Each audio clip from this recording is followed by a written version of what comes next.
semuanya, selamat datang di video pembelajaran matematika. Hari ini kita akan menjelajahi dunia geometri, khususnya pada materi geometri transformasi, yaitu refleksi.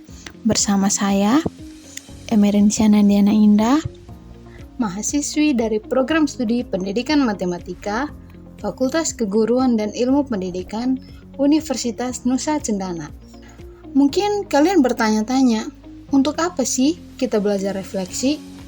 Ternyata, prinsip refleksi ada di sekitar kita loh. Contohnya, mulai dari arsitektur bangunan yang megah dan simetris.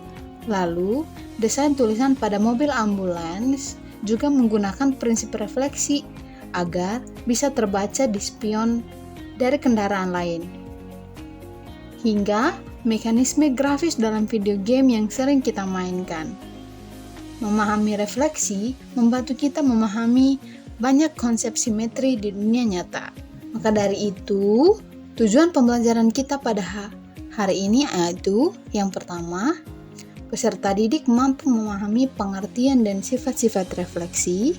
Yang kedua, peserta didik mampu menentukan koordinat bayangan hasil refleksi titik atau bangun datar terhadap berbagai titik dan garis. Nah, sebelum kita masuk ke materi inti, ayo kita berpikir sejenak. Pernahkah kalian melihat peristiwa di samping? Menurut kalian, mengapa peristiwa tersebut bisa terjadi? Atau yang paling dekat dengan kita, pernahkah kalian bercermin? Bagaimana bentuk bayangan kalian ketika bercermin? Apakah bayangan kalian sama dengan ukuran asli kalian? Mari simak materi hari ini agar bisa menjawab beberapa pertanyaan-pertanyaan pengantar. Nah, dari tadi kita membicarakan tentang refleksi. Apa itu refleksi?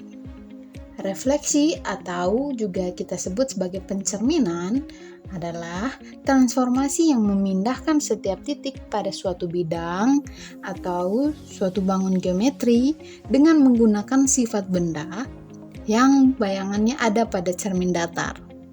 Refleksi juga memiliki sifat bayangan loh. Nah, sifat bayangan benda yang dibentuk oleh refleksi adalah sebagai berikut. Yang pertama, bayangan suatu bangun yang dicerminkan memiliki bentuk dan ukuran yang sama dengan bangun aslinya. Jadi ketika kita mencerminkan sebuah persegi 4, maka bayangan yang dihasilkan juga adalah persegi 4. Begitupun bangun geometri lainnya. Sifat yang kedua, jarak bayangan ke cermin sama dengan jarak benda aslinya ke cermin. Contohnya, jika kalian berdiri 1 cm dari cermin, maka bayangan kalian juga berjarak 1 cm ke cermin. Lalu sifat yang ketiga, bayangan bangun pada cermin saling berhadapan dengan bangun aslinya. Nah, dalam cabang ilmu geometri, refleksi bidang koordinat terdiri dari 8 jenis, yaitu kita misalkan titik yang akan kita cerminkan, kita namakan dia titik P. Titiknya di A, B. Titik P, A, B ini jika dicerminkan terhadap sumbu X, maka bayangan yang dihasilkan yaitu P aksen A, negatif B. Jadi yang dinegatifkan yaitu titik B. Lalu P, A, B jika dicerminkan pada sumbu Y, maka bayangan yang dihasilkan P aksen yaitu negatif A, B. Jadi yang dinegatifkan yaitu titik A. Lalu titik P, A, B jika dicerminkan pada titik pangkal atau titik 0,0, maka bayangan yang dihasilkan yaitu P aksen negatif A, negatif B. Lalu jika titik P, A, B ini kita cerminkan terhadap garis Y sama dengan X, maka bayangan yang dihasilkan yaitu P aksen B, A. Jadi posisinya ditukar. Dari P, A, B bayangannya adalah P aksen B, A. Kemudian jika titik P, A, B dicerminkan pada garis Y sama dengan negatif X, maka bayangan yang dihasilkan yaitu P aksen negatif B, negatif A. Kemudian jika dicerminkan pada garis X sama dengan H adalah sebuah nilai konstanta tertentu, maka bayangan yang dihasilkan yaitu P aksen 2 dikali H kurang A, B.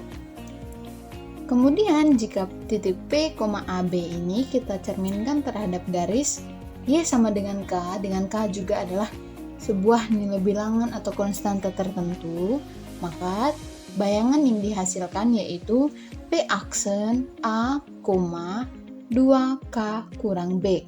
Nah, yang terakhir, jika titik P, A, B ini kita cerminkan terhadap sebuah titik yang kita sebut dia titik S yang terletak di P, Q, maka bayangan yang dihasilkan yaitu P aksen 2P kurang A, 2Q kurang B. Mari kita langsung ke contoh soal supaya kita lebih memahami. Nah, contoh soalnya, berapa hasil pencerminan dari titik A, 2,3 terhadap yang pertama terhadap sumbu X, kedua sumbu Y, yang ketiga garis Y sama dengan negatif X, garis Y sama dengan 2. Yang pertama, jika titik A 2,3 kita cerminkan terhadap sumbu X, sesuai dengan rumus yang ada pada tabel tadi bahwa jika P, A, B dicerminkan terhadap sumbu X, maka bayangannya adalah P aksen A,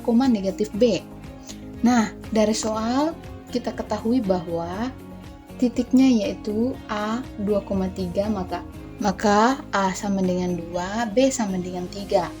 Nah, berdasarkan rumus, maka yang kita negatifkan adalah yang B. Maka hasil pencerminannya adalah A aksen 2, negatif 3. Kemudian, jika titik A 2,3 dicerminkan terhadap sumbu Y, berdasarkan rumus yang kita sebutkan sebelumnya, di mana jika titik P, A, B dicerminkan terhadap sumbu Y, maka P aksennya yaitu negatif A, B.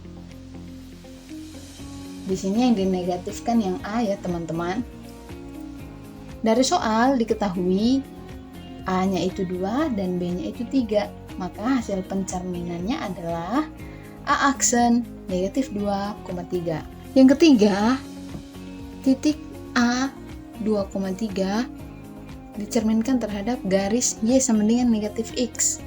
Nah, berdasarkan rumus yang ada, jika titik P, A, B dicerminkan terhadap garis Y sama dengan negatif X, maka bayangannya yaitu P aksen negatif B, negatif A. Dari soal kita dapat A-nya 2, B-nya 3. Maka hasil pencerminannya adalah A aksen negatif 3, negatif 2. Lalu yang berikut, titik A 2,3 terhadap garis Y sama dengan 2.